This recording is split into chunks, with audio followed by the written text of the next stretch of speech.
I'm Dane Rose, and as a designer, the thing that excites me is overlapping values or synergies. And so I thought I'd create a little bit of a Venn diagram or blossom to outline some of the possibility or probability field around a great connection. So the first kind of overlapping point would be quality time, blocks of time, organic, preferably spontaneous, 4, 5, 6 hours at a time, ideally in the evening, 7 to 11, midnight, etc. Sunday afternoon. So quality time, perhaps 3 times a week would be kind of in this area of time. In terms of space, my house in Novato, Hamilton, offers, a tremendous setting for hikes, for adventures, for tea. Sunday afternoon is probably best for hosting. And I'm comfortable traveling an hour, kind of any direction from Marin.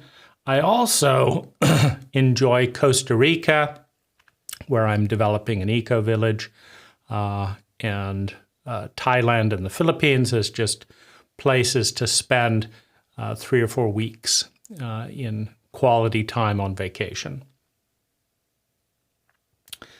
Now, learning or growth is a really key value. And so I usually write a book a year on things that excite me, as well as creating videos. This book, The Art of Partnering, I think covers a blind spot that sensitives.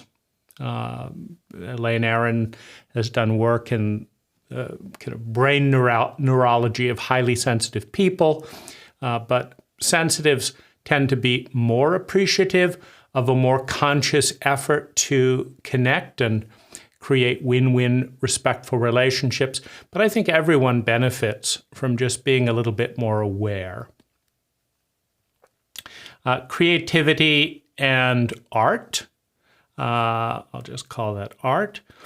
I love painting together, cooking together, and my favorite form of art is the co-creation of peak events.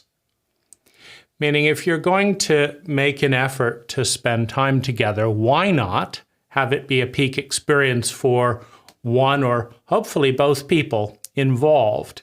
And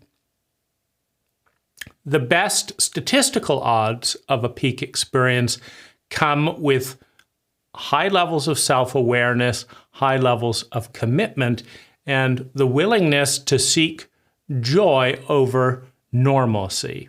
So that's a whole exciting kind of territory and set of protocols that I'd love to explore with someone.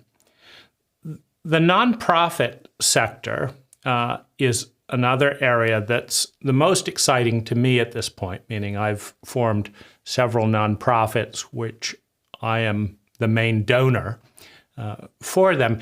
And they live in the question how to create the most value for the most people with the least amount of time, money, and natural resources. In other words, efficiency at yields of high levels of sustainable well-being.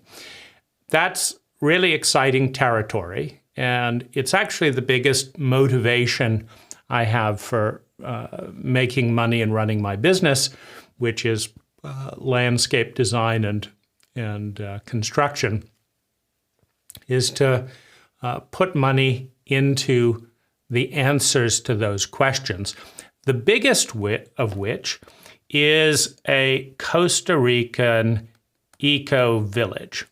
So I've secured under the name of 10X Living, a registered nonprofit, 50 acres of the most beautiful land I've seen anywhere in the world.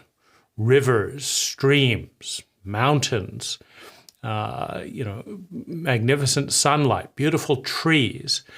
And I'm really enjoying the process of creating a microculture, a micro-village that embodies best practices. So that would be another area that touches on both growth and the eco-village, as well as the nonprofit, is the general question of what is a best practice for relationships. In this case, I think is the most important thing to explore. Are you interested in learning the choreography of a best practice relationship and seeing the results? Trying a protocol out, looking at the yields, over a 1-month period, noticing how much well-being infuses into your life, into our life, into the relationship as a result of adopting a practice. So I would say that's a pretty good overview. And the context in which this is occurring, which could change, but I'm in a relationship with and do a lot of my landscape work with a young Filipina woman that came from the Philippines 5 years ago. I met her in Manila. And so we're doing a lot of work together and generally working towards the community, less interest in growth and writing and art at the moment,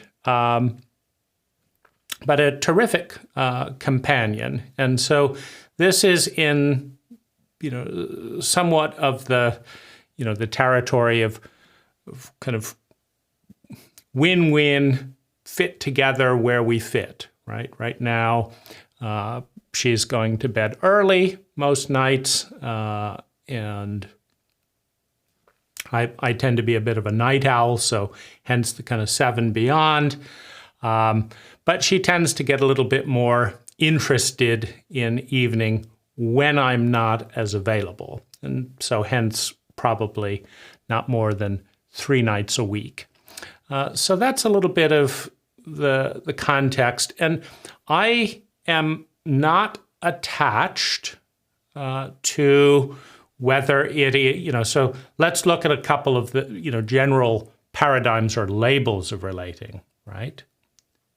So we've got, growth buddies. We've got late night conversations. We've got, developing eco-village. We've got doing nonprofit work. We've got doing art. We've got nice conversation and dinner. And in all of those contexts, there can be a lover dimension. There can be a sensual dimension, right? Holding hands, going for walks, writing poetry, writing back and forth. There can be a sensual dimension. There can be a sexual dimension. But each of these things are valuable to me in and of themselves. So I'm perfectly fine, with either gender connecting around these themes in a platonic sensual, in a sexual in a sexual dimension as well.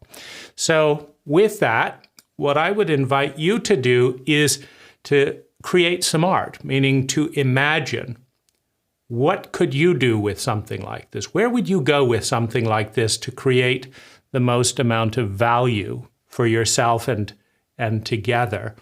And let's start with that seed and see where it goes.